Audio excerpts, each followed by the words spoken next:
మనం దేవుడికి లెక్క చెప్పాలి. ఏ లెక్క అంటే మన జీవితం నమ్మినప్పుడు ఇంకా వాక్యంలో తెలిసినంత వరకు మనం మన లెక్క ఇవ్వాలి. ప్రతి ఒక్కరూ లెక్క ఇవ్వాలి. అన్యుల కంటే ఎక్కువ మనమే లెక్క ఇవ్వాలి.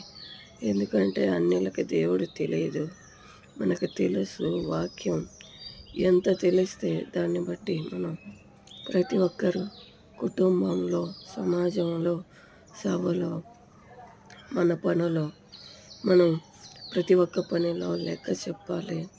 అది లెక్క మనం పరలోకం పోయినప్పుడు దేవుడి ముందు నిలిచినప్పుడు చెడ్డవైతే ఇక్కడే అనుభవించాల్సి ఉంటుంది, మంచి అయితే దానికి బహుమానం దేవుడు ఇస్తాడు. దేవుడు జీవ కిరీటం ఇస్తామని చెప్పినాడు. మనం సచ్చే వరకు నమ్మకస్తులుగా ఉండాలి అని చెప్పినాడు. మనం ఇక్కడ అన్ని విషయాల్లోనూ దేవుడికి నమ్మకస్తులుగా ఉండాలన్నదే దేవుడికి ఆశ.